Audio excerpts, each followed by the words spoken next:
And thanks, Jay. I've asked Kirk Hawkins from the Department of Teaching Council as well to introduce Ryan for us. Sure. Where are we supposed to stand?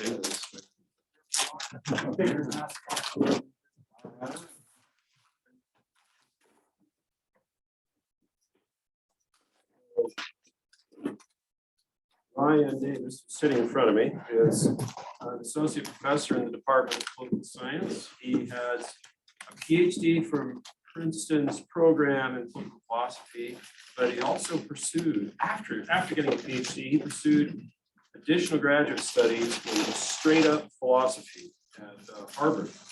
Unfortunately, he decided it's time to come to BYU. Ryan was raised in Payson, Arizona. And being from Phoenix, I'm always happy to point that out. And he loves the outdoors, especially bird hunting, and can easily be persuaded with a plate of homemade cookies. Ryan's a fantastic instructor, especially in our large political philosophy courses, where he's won fame for his engaging lectures and class discussions and forms and depths of popular culture.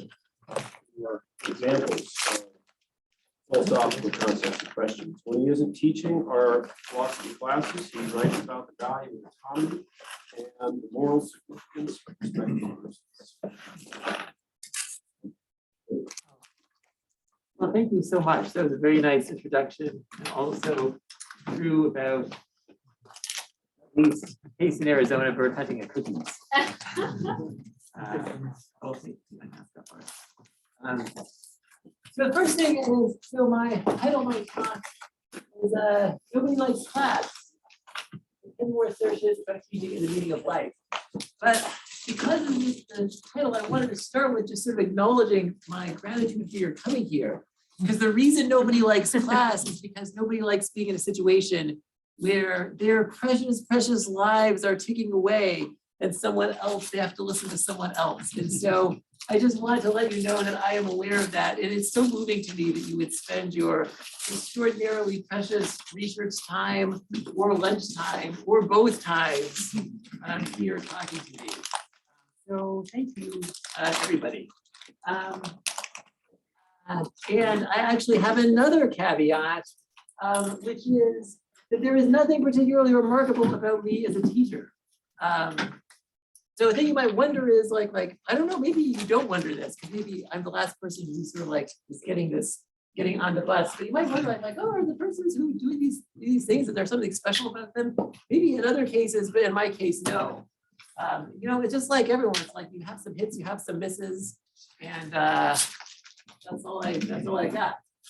So it could be that the purpose of my ideas of teaching is just to serve as a warning to you of some pedagogical icebergs to steer clear of. But that would at least be something, right? So here is, I just like this image. I successfully enjoyed that. Here's my plan. I think thanks you all already, but I will say that again. I'm just going to go through. I'm just going to assert some stuff that I have found in teaching. It's as Kirk said, I'm a philosophy person, so I have no evidence that these assertions are true. But at least I have the integrity to describe them as assertions rather than as the conclusions of arguments. And it may be that I assert them and they sound like trivialities. It may be that I assert them and they sound false. But I would just say, but in that case, you know, if that is how they sound to you, then yourself is telling you something about what you believe. And to get those messages from yourself is a good experience to have, I think. Another assertion. And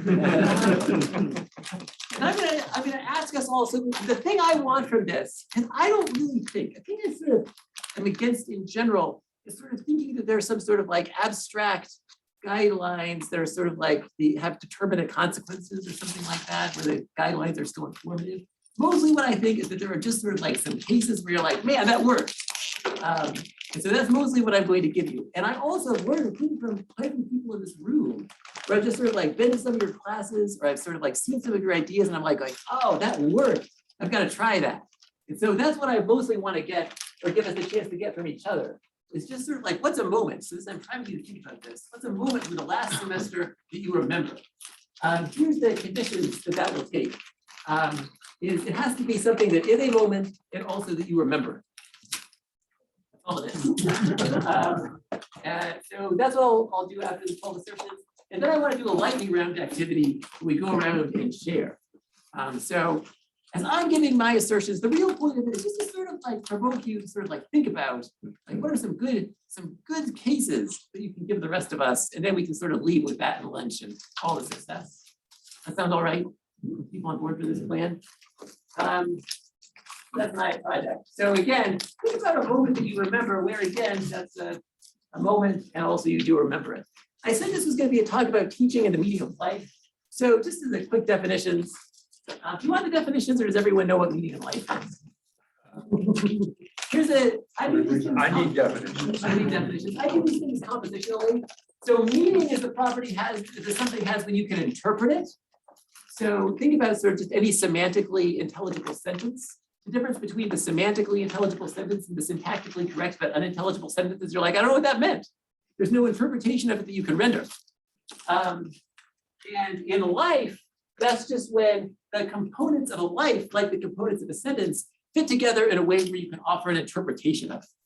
There's something that it means. That was a victorious adventure, or this lecture was a debacle. Those are all sort of like labels for things that have meaning because we find them intelligent. So what's the problem with education? The problem is that I think this school doesn't have the meaning we usually attribute to it. At least there's some economics. I'm not an economist, and there are economists here, but there's some economics that suggest that people don't retain that much. Like the stuff they get from class is not very durable. So the meaning that we wanted class to have is that people would get something from it that then they would use down the road. And if you believe that the things that people learned in class, especially in GE classes like what I teach, are not very durable, that meaning might not hold up. But the good news is I think that it can still be meaning. So here are the assertions. Now we're to the core of this. Nobody likes class. That's assertion number one. And I just want to sort of like, just a quick poll. Who is inclined to, I'm not gonna ask you to read defenses or sort of rebuttals or anything. I'm just wondering where I'm at. Who sort of hears that and they're like, yes, I accept that assertion. What? This is like the most obvious one. I'm telling you, people don't like class. Students will tell you they like class, but they are lying. They like other people's class. Yeah, it's against a baseline. They like some classes less, and so by relative terms, they like some classes. Yeah, I know. But even the classes they like, if you sort of, here's a great test, sort of like see functionally, sort of like behaviorally, what does that come to? If you find a class the students like, and then they're like, send them an email that morning, you're like, guess what, there's no class. Now sort of we're gonna do a thermometer, sort of like feeling thermometer. How do you feel right now? It went up, right? If you don't think that, you're just like, or else I am just the worst teacher in this room and the emperor has no clothes or something like that. I don't know, but for my money, people don't like class. And the lesson of this is that the most important, and like I said, you're just assertions. So, you know, if that part of you that tells you what you believe is like, then, you know, you gotta like think for yourself or whatever. But the lesson of this, I think, is that the most important teaching moments aren't going to happen in class. And I'll just tell you that this is my experience. I've been here for like 8 years, and by far the most valuable teaching moments I've had just sort of did not happen in class. They happen in other cases. So students will come to me, they'll talk to me about things they care about, and I'm like, oh, this was so good. The student brought some text to my office. I'm like, I am gonna have this exact conversation in class. Doesn't work. Like the magic is dead. Let me give you some cases. During the, are you willing to indulge this? Indulge some cases, thank you. I seek a lot of reassurance as a technology. Still getting around it. So during the Zoom times, I would meet with my TAs on Zoom, as one does. And like you get distracted occasionally, and sometimes they would just sort of, because I teach philosophy, they sort of like talk about like philosophical questions that we'd be like come up in the readings as they came up in the Book of Mormon.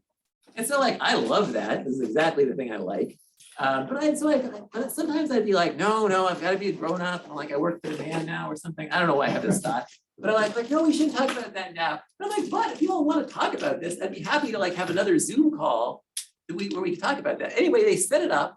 And so we had like Book of Mormon discussion time. And just like in case no one cares, I realize. But it wasn't like anyone was like, well, I don't believe the Book of Mormon. It wasn't like that kind of thing. It was just where people were like, well, here's this passage. What does this mean? What are you supposed to take from it? When Lehi says, we are that we might have joy. Like if you were sort of hear that as a philosopher, we are that we might have joy. Like what's the difference between the like existential and the predicate? Like how do you even hear that sentence? Like what's happening? Super interesting as a sentence. As a thesis, like what is the thesis of the Book of Mormon? Like if you were to sort of say to someone, what's the moral message of the Book of Mormon? And it's not sort of like Jesus visited America or something like that. That's not a moral message, that's an empirical fact. If you were just saying what's the moral message, it's really they had different ideas. So anyway, I thought that they would never go on for this. But they actually did. They scheduled a Zoom meeting for Sunday afternoon after church. So I signed on to Zoom and I was like, I says to someone, I was like, oh, I'll be out of this meeting in 25 minutes. They talked for 3.5 hours. And I'm convinced you cannot budge me off. It's because it wasn't class. That they then could just use philosophy and they could just talk about what they cared about. And so I was like, well, do you want to do another one of these? And they said, yes, except we want to do it about Taylor Swift, the other sacred text of political science 202. So here was, look at all those students who came on their own volition outside of class. And here's the amazing thing to me about this, is that they all worked on readings of different passages of Taylor Swift. And it was the most sincere effort I have ever had any students put into anything. And why? Because there was no external motivation. And I'm a kind of believer in self-determination theory in social psychology, or in psychologists here, which is that it's just sort of like, it's terrible for intrinsic valuing of external stuff. So I think it's happening. I can't tell you exactly what the theory is, but they even said, and I love this image because does anyone else other than me in this room know the Folklore album? So this, thank you. Ryan, do you have the student permission to use their images and things associated with Taylor Swift? I guess I don't have all of their.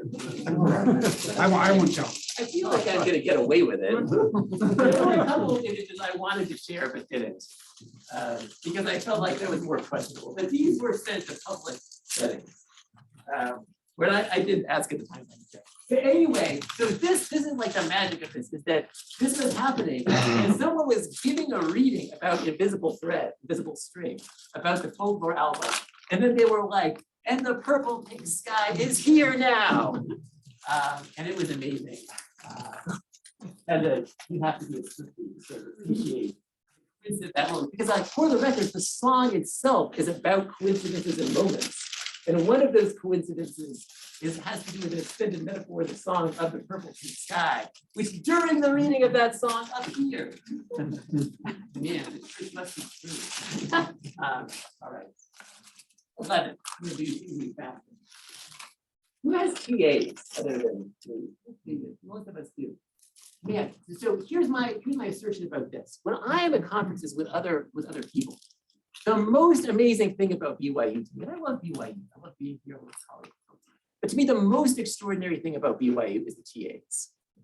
Because there's all of these people who come back, and it's not like anywhere else. I have never, my best TAs here are better than any TA that I have ever been, seen, or had at any other institution. And the incredible thing is that because of the way in which our youth have been brought up in the institutions they've inhabited, they just sort of like, there's a kind of commitment to making things work that is sort of like so beyond the $11 an hour or whatever we pay TAs. That I've had to, there's just sort of like, it's just idle words to them. Where it's sort of like, I'm like, oh, will you do this? Because it's sort of like the job. And it's like, that's nothing. The thing that makes the difference is someone who cares. And the people who care who are TAs, it's just the most extraordinary thing to me in my whole teaching experience. This is just this semester, sort of like people writing, and I didn't solicit this, people writing in the course evaluations about how great the TAs were. And the only, as far as I can tell, is just institutional culture. But the thing that I have discovered is, I had a student, are you interested in the story? I'm gonna tell this. I had a student like 6 years ago who was just kind of a medium student. And as far as I could tell, she didn't even like me. Her name was Caitlin Bradfield. I can say her name out loud. Now we're fine. But so Caitlin Bradfield, liked me. And she like came and she asked me the next semester, she was like, are there any other faculty who need a TA in this department? Like the ligature. And I was like, and I said that I even thought in my heart, I was sort of like, should I say that I need a TA for next semester? I was like, well, I guess I'm gonna say it. And without enthusiasm, I said it. And with corresponding lack of enthusiasm, she was like, well, okay. That's how we started. And Caitlin Bradfield, and I've had like wonderful colleagues who have helped me an enormous amount. Caitlin Bradfield has made my BYU, has done more to sort of like make my BYU a career success than any other human. Here's the magic of it, is that she came to me halfway through the semester and she was like, no one understands what the quizzes mean. Like no one understands like how they're supposed to do the reading. She's like, what we need is something like this. And I was like, oh, do we? And I was like, can you do that? I was like, I'll work on it. She came back and she totally restructured the class. And she's like, I know you're not gonna do this stuff. And I was like, I will do all of the stuff that you said. And basically, Caitlin was my manager for a semester and a half. Afterwards, we eventually kind of became colleagues. But during that time, I think we just did the things in the class that she said to. And it was the most help that anyone has ever given me because the idea that she would have done that for 11 hours, that was crazy. It was because that she was just someone who discovered that the leadership skills she has acquired as a missionary, as a member of the church, all these things she could use. Oh, here's my favorite one for this last semester. The TAs were very helpful. He also had office hours. And Mike Pope over in the humanities, he sent me a message and he was like, you know, like, really, you should put on your tombstone. He also had office hours. Now you all know. And also they cared about each other. And this is the image that I omitted. But last summer, a group of TAs went on a hike by themselves. And they just sent me a picture message of it. It said, Poly 202 lives on. And they're like all of them in it. And it was because they cared about each other is the reason why it was like a positive experience. Here's someone describing Caitlin. And the thing I want to sort of note from this is that it's not, this is the person who helped me get an A- on the assignment. She's never failed to make time for me, whether in meeting in person or through email. She's been kind, honest, and more than helpful. And it's been helping me with some, even if it meant helping me with some assignment 4 times. Notice it's the moral stuff. It's the moral stuff that matters. Yeah, so the idea, TAs, it's just an incredible part of being here. And the assertion is, it's not, if you think that it's for the money, it's not, it's something else. All right, the object lesson, assertion 10, how am I doing? I've got till, oh yeah, so these will start to fly. Maybe not psychologically. We'll start to inhabit less temporal space. Who remembers in the old times when the lesson manuals in the Church of Jesus Christ of Latter-day Saints gave us object lessons? Who remembers those times? I am a keeper of the old ways. You didn't even raise your hand, but I know you remember. I know you remember the old ways. Now that I've impugned you, do you remember? And man, the social psychology of this is amazing. And the thing I am committed to more than anything is to start with a gimmick. Build the class around the lesson rather than the lesson for the class. I believe this as much as I believe anything in this world. Did I bowl you over with that? I'm not sure what you mean yet. What's a gimmick? Yeah, I'm not sure what you mean. I've got yet. 2 gimmicks we can play. Tell me which one you want to play. One is my meta object lesson. It's an object lesson about object lessons. And the other is one of my favorite gimmicks that I actually play in class. It's called fighting words. To play fighting words, we all have to fight with each other with words, but it's super fast. Which would you rather have, the meta object lesson or play fighting words? It's tough. Oh. It's tough. Well, fighting words. You guys play fighting words? Yeah, because All right. if it's usable in All right, here's how it goes. There's this passage by John Stuart Mill in On Liberty, where he says, John Stuart Mill says, maybe it doesn't matter whether we hear from people who disagree with us because our teachers could explain the disagreements. And then John Stuart Mill, quite wisely, it's one of the wisest things he says in that book, which is false and plausible stuff.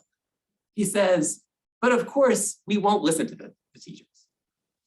He's like, the experience of hearing disagreements from people who actually disagree with us is very valuable. He's like, only then, he thinks, can we hold the things that we believe to be true, not as dead dogmas. A dead dogma is assertion that's true, that you believe is true, but you don't know or understand the reasons why it's true. He thinks only when you hear from the people who disagree can you have the phenomenal, can you have the experience of knowing what it is to encounter disagreement. The fact that I tell you there's disagreement doesn't matter. So here's what we have to do to play fighting words. Now tell me, Jared, if you still want to play this game. You don't have to say an assertion. It goes just super fast. Just sort of like 2 seconds a pop. And then once the person says an assertion, everyone who disagrees immediately raises their hand.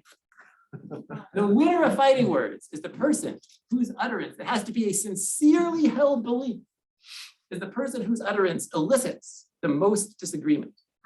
And then we will check if John Stuart Mill was right. Are you willing to play fighting words? Yes. Now, if you were students, I would say something about how you can't threaten to murder someone or something like that. And of course, no one really does, but it's like, I don't want to get fired. Blah, blah, blah, blah, blah. We're all gonna be nice, all right. But it can be sincere, it can be like real, this can be about anything. It just has to be something you sincerely believe that you predict, knowing what you know about the people in this room, they will disagree with. All right, you willing to play? All right. So here is an example that I sincerely believe, which is that the song All Too Well is the greatest pop song of the last 50 years. Who sincerely disagrees? That is disgusting. All right, it has to be fast. Are you ready? Yeah, crumble cookies are disgusting. I disagree. Crumble cookies are good. Skip. Back, Tyler. The vast majority of movies made before 1980 aren't worth watching. Are not worth watching? Not worth watching. Oh, I believe that. Wait, so I just. So disagrees, all right, Chad. I don't have one. Skip. Ethan. Harry Potter offers no value to the world. What? I said that for you. Ethan is my secret nemesis. How do you all know? Jeff. Rock climbing is the closest we can come to approaching godhood. That's sort of intriguing. It's the disagreement we're raising. Yeah. Yeah, disagreement, you're in your hands. Darren. Let's see. Something along the lines of Linkin Park is the best band of the last 20 years. Did you believe that? Yeah. Did you believe that? Go on the yes on that one. I trust Darren. He's sincere. Yeah. All right, what's your name? Aaron, Aaron. not just students, but faculty and staff should also pay for parking. Oh, intriguing. I don't immediately disagree. No, I agree with Yeah, the need of persuasion. This is challenging. Can you come back to me? No. Okay. Larry Bird at his peak was a better basketball player than Michael Jordan or LeBron James. What? That can't be right. I am sort of like, some of these I'm like, so like, I'm just like, what are the reasons? Yeah. I can't think of a Have good you one. watched Larry Bird when you weren't watching Taylor Swift just for a minute? Yeah, point taken, point taken. Speaking from ignorance. All I can think is this Taylor Swift thing. Taylor Swift is a better entrepreneur than she is a musician. 100%. I'm so intrigued by this, because it's sort of like, how do I even? Ryan I agrees have with a kind that. of Cartesian puzzle about like the scale of perfection or something. That joke didn't land. In the back? Oh, you skipped Quinn? The ASB is a marvel of modern architecture. Hold that belief. It's a marvel. Is it because the X is like a There's so many reasons. Right? Christian? I'll frame it perhaps most provocatively. I think most classes should be harder. Ooh. Christian is an economist. Successful. Everybody Everyone agrees with that? I disagree. I'll pass them. Bring it in. Okay. Nobody actually really likes sushi. They just are kind of jumping on the train. When you said that, it made me think that I might believe it. Like, wait, do I not like sushi? Did you want to do it? No. Water skiing is the best short, 5-minute workout that's out there. Really? I'm intrigued by that. All right. Snow skiing is the best way to work out. I don't know what the truth is. Man, who's the winner? There's one from over Most here. against it. Oh, the Harry Not my Potter. Larry Bird. I think Larry Bird was a contender. I mean, Larry Bird was a contender, but Larry Bird is an entry in the game was a contender as well. What was the one that I was so offended by? I think it was Harry Potter. Quite offended by that. Thank you. Solidarity. And like the Lincoln Park one, Jeff didn't even believe that you might. It's not possible. Over the summer term, I had a student, like it was her first class at BYU. And we were going around and she was just sort of like sitting there totally serene. Got to her, her name was like, what's her name? Don't remember. Anyway, she was like, got her and she was like, Olivia Rodrigo is the greatest artist of all time. And I said to her, I was like, do you mean musician? And she was like, I mean artist. And I was like, so like Michelangelo, and she was like, Olivia Rodrigo is better. And I remember that. I felt like John Stuart Mill was right. That I was like, now I sort of like have this clear sort of like this person like really believes. I don't know. What do you think? John Stuart Mill, was he right, Darren? Okay, so I'm actually gonna question. So I love the gimmick, but I can't remember the point. And isn't that the problem with gimmicks? Oh, well, Is they overtake the point? here's my view, and I'll say something else controversial, just to roll with it. Okay. Is that the point will not be durable anyway. What I believe, assertion, is that all the students are gonna remember is the experience anyhow. Okay. Now, it's true, if you're assessing me, as might happen, I can tell you a spiel, I can be like, oh, you're right. But this is not what I believe, it's just what I would say in a meeting where I feel constrained to say the things that are appropriate things to say in meetings. The thing I would say is like, oh, you're right. What I should have done is I should have sort of like had the Mill quote up on here, and then I should have had a thesis where Mill is saying, it's not enough to hear disagreement from teachers, because it won't play right experiential role. And so then the question would be, and I don't really believe that. What I really believe is that all people are going to remember is what it felt like to experience the disagreements anyway. So either Mill will be vindicated or not, but whether it's some old guy named John Stuart Mill is something we believe to be vindicated or not strikes me as trivial.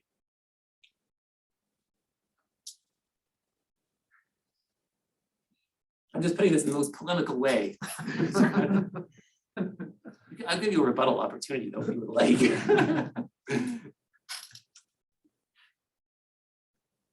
Okay. Sorry, I didn't mean to offend you. No. So, yeah, I'm still a little bit lost on what I'm supposed to learn from that. I'm sorry, Ryan. Oh, no, that's a great, no, this is helpful, this is helpful.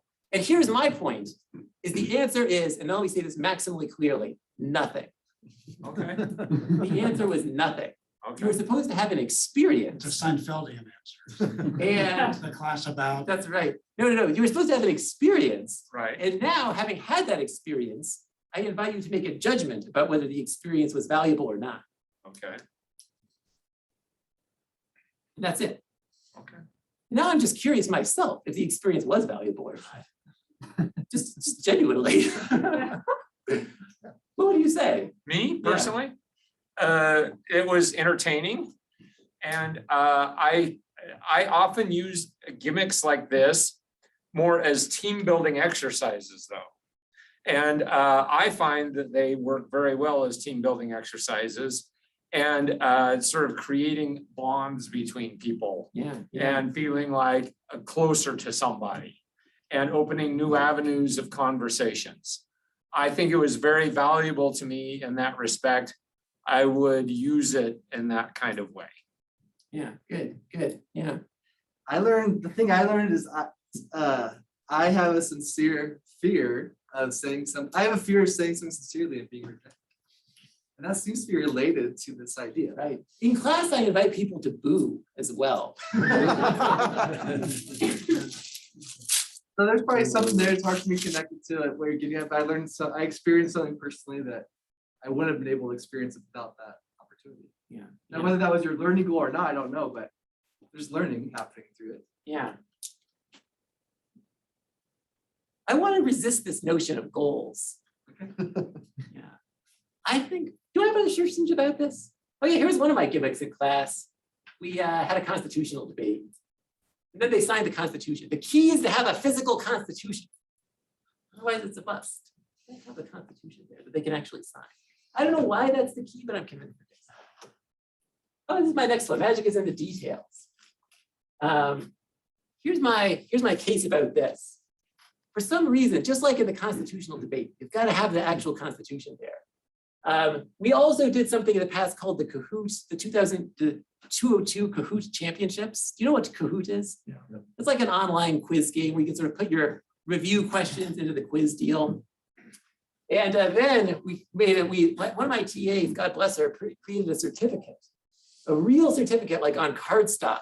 That was sort of like the 2018 202 champion is, and then we sort of filled in the person's name who had the highest score. There's a complex thing that makes you the winner. And we all signed it, all the TAs and I signed it. And then we sort of presented it to her and she posted on social media that night. Again, I didn't get permission to post it. But she said, this is easily the third proudest moment of my life with the certificate. And the key is the physical certificate that we all had signed. If we had just been like, you're the winner, nobody cares. For some reason, it's the certificate. You've got to have the certificate. Everyone has to sign it or it doesn't matter. Here's my next thesis, my next assertion. You get one message. I believe I have found my class gets to be about one thing. And that's it. If I claim that my class is sort of like, I realize maybe this is a heresy because it's like we have like up-team learning outcomes or something. But I find that if I say that my class is about more than one thing, that's just a way of saying it's about nothing.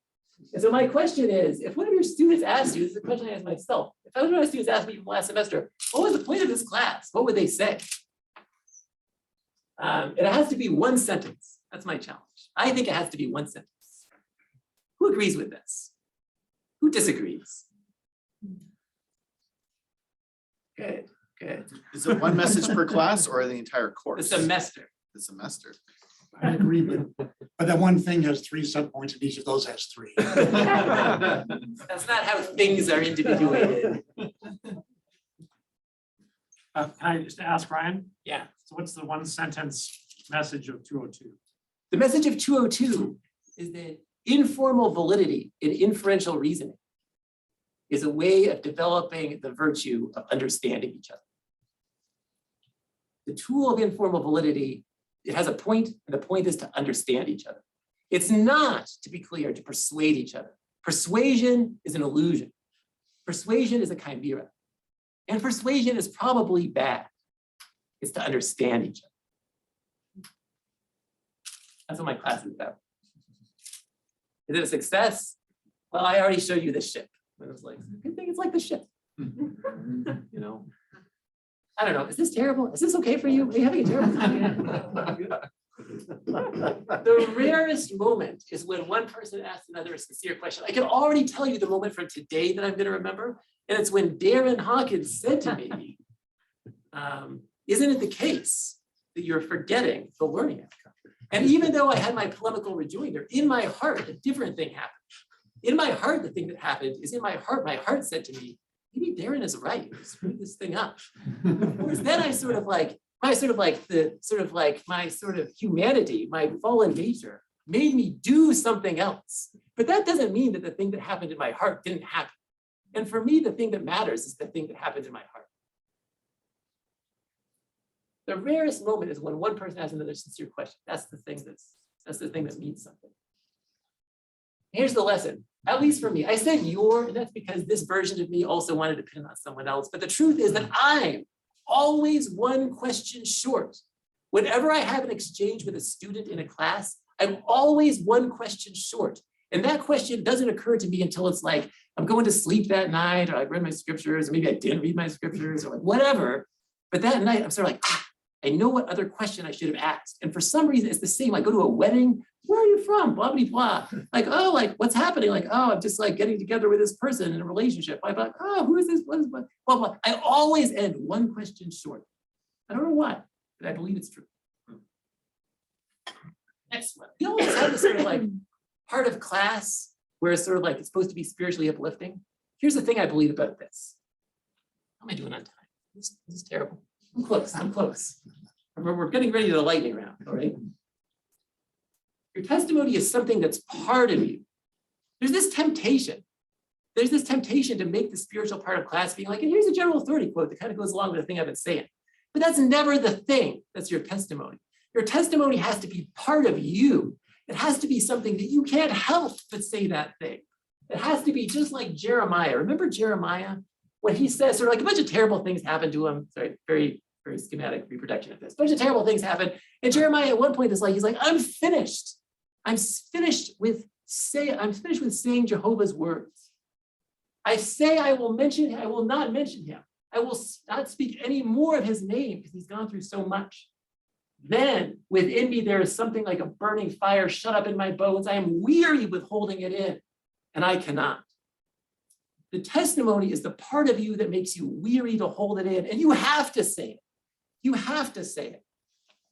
That's the thing that's your testimony. Whatever that is that's in you, that's your testimony. Excellent. The kingdom of heaven is never where you expect it. For me, the best moments are never planned. You know, it's just like Jesus says about the field or the drachma or anything. The thing that's the kingdom of heaven is not the thing that's in the plans. Here's one example. I said to my class, this is a few years ago. I said to my class, I was a TA once for Peter Singer. It's like I like telling personal stories that are aggrandizing in some weird way. I don't know. And I sort of like, here's this book that we use as a text, and we sort of read a selection of this in my class. And I sort of always show them this picture because I was like, I was a TA for Peter Singer, and I was like, one of my great goals in life. Someday I want to be on an ethics book that people read, just like how Peter Singer is on this book. What an image. And by the end of class, the following thing happened. Someone sent me this. And I'll say, it was just what I had always hoped for. I'm not sure either, but I love it. This is like, it's not Melbourne, it's Salt Lake City. Amazing, amazing. What a gift. This semester will be two memories. Two memories. You get the best we can say is you get some choice over what they are, but students will remember two things, maybe three things. I went to Quinn Beacon's class once. We played this simulation about revolutions, and man, I still remember it because like people are going crazy, they're fighting each other. That's what I like. I'll skip that story. Assertion 3, say what you believe sometimes.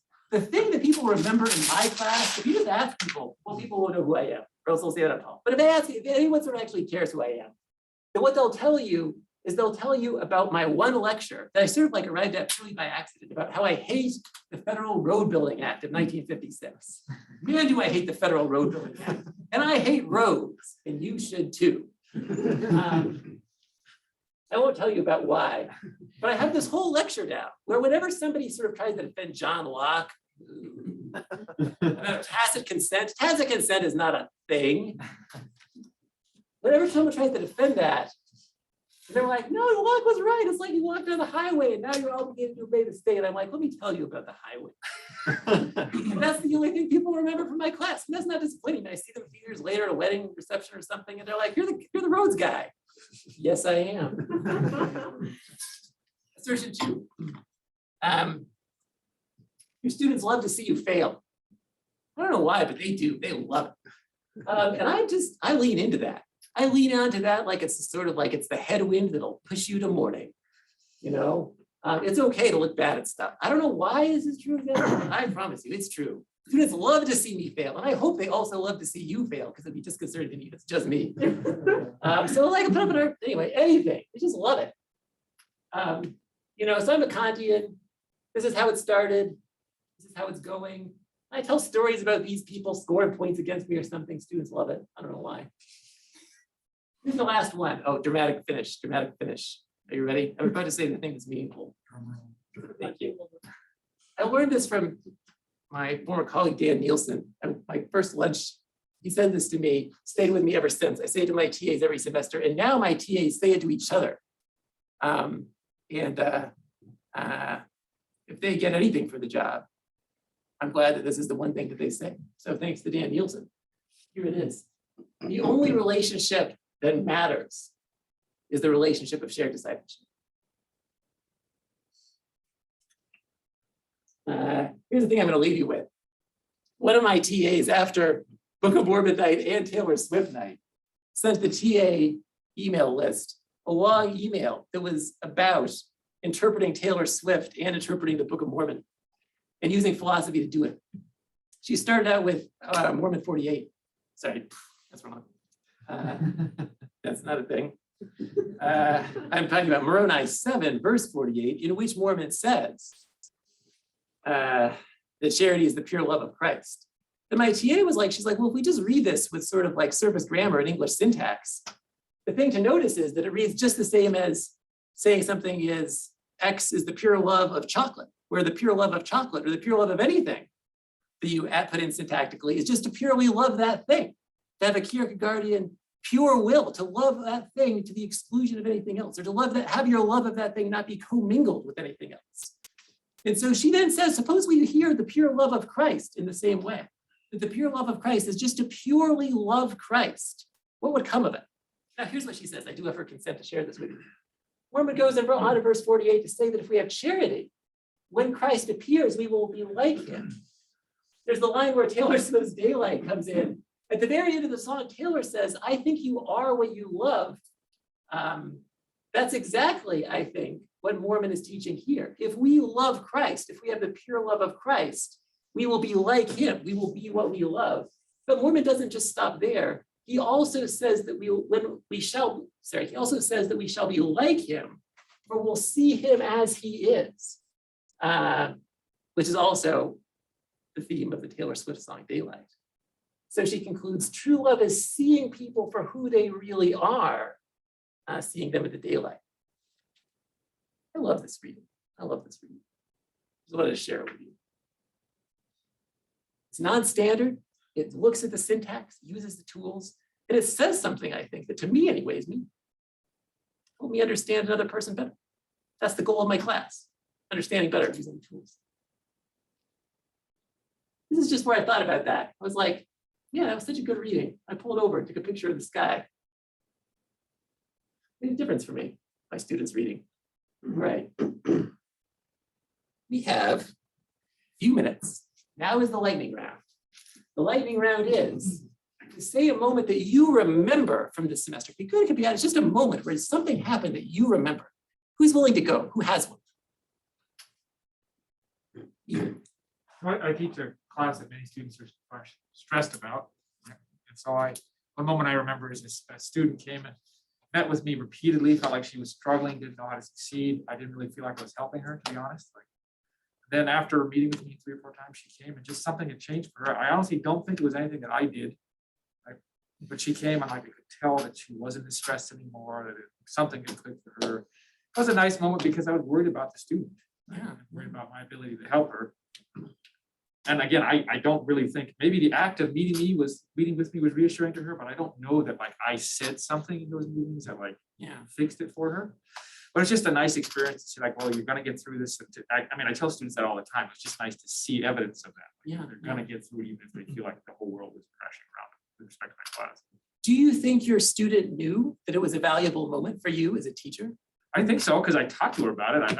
I said, look, you really don't seem as, it seems like things are better for you. Tell me if I'm wrong, but you seem a lot better. I'm really glad that's worked out for you. I believe that you feel this way.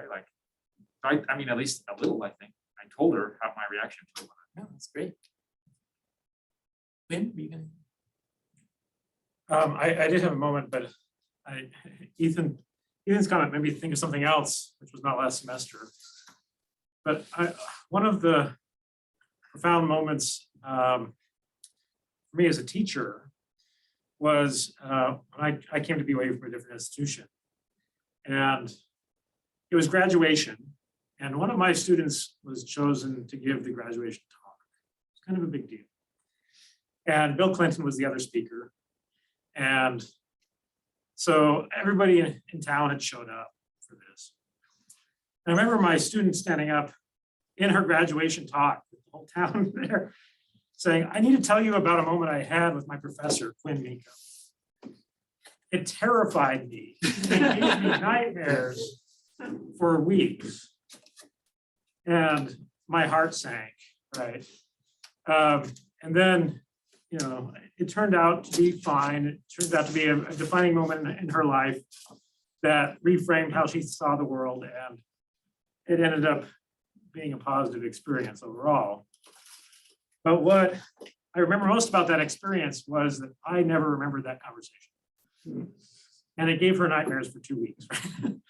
And so it has reinforced for me some of the principles that you've articulated, which are that in a position of power, in and outside of the classroom, we often, I think, are casual or underestimate the importance of those interactions in which we engage one-on-one with another, and how powerful that those things can be. I just want to share that as well. Thank you. I mean, this is, I teach an upper division class in economic growth, and one lecture was particularly math symbol intensive, and I had a whole slew of Greek letters across the board. And finally, one student raised his hand and said something to the effect of, I keep feeling like if I rearrange these, I'll be able to write, I am Lord Voldemort. And then another student said, I've been trying to do that for the last 5 minutes with these. Are you serious? There's the valuable thing. That came out of Harry Potter. We can define value in different ways. Val? I didn't teach in the fall, and I go back further than that. All 80 semesters run together in my mind. But I remember something from yesterday that I think is pertinent.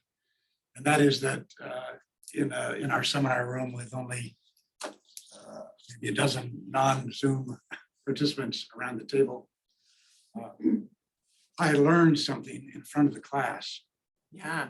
That was profoundly moving to me. And I have this trouble because I'm either kind of cold and aloof, or I'm completely cracked up and crying and I can't talk. But I managed to keep in between, keep in a communicable range there and share it with the students. And I think that moment when you actually learn something that matters with the students, with you, and communing with you, probably to varying degrees, that counts as a moment. Yeah. No, that's wonderful. Can you tell us what the thing was that you learned? My classes are, it's so different from yours, right? Because it's about building conceptual structures, and I guess I have to delude myself that somebody there will remember them and that I will. But what I learned was that what something to do with what love and atonement have to do with virtuous action. But it bore on an experience with my son. Thanks for sharing that. You still looking for responses? Yeah. Okay. Something I remember from last semester, I teach a class on international relations of Latin America, and we talk about immigration. Immigration is always a difficult topic because feelings run very strong on it, and there's lots of misinformation to cut through, and et cetera, et cetera. And I always invite students to share their own experiences with immigration, and some do. But last semester, I remember one in particular. I think that's the first time I've ever had a student who sort of self-identified as an illegal immigrant. And I thought, wow, that it was a really powerful moment. Yeah. Because it's not a usual thing, and it led to deeper understanding on a number of issues.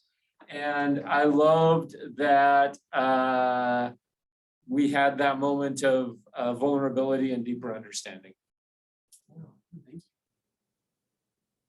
one Sorry, more, go ahead. yeah, no, Tyler. But just very briefly, so last semester, we were talking about child marriage in the Middle East, talking about human rights and gender. And started the conversation asking them, like, what should we do when cultures define adulthood differently? Like, should we have a universal standard for child marriage, or should it be cultural specific? But the way the students took it was how they feel sometimes like adults and sometimes not, based on how they're treated by voting and substances and car insurance and rental cars, just how society doesn't treat people specifically like adults and how that feels. And so how they took that, not took it personally in an offended way, but like how that Yeah. affected them more directly. Yeah. Wow, and these are great. Thank you for sharing them. I've sort of like, I've gone over time, I think that, so thank you. I'm sorry for imposing on your time, but thank you so much for sharing these things with me. I just really appreciate your insights. And if people have other ones, I would just love to hear them. But I feel like I should stop talking for now. So thank you so much.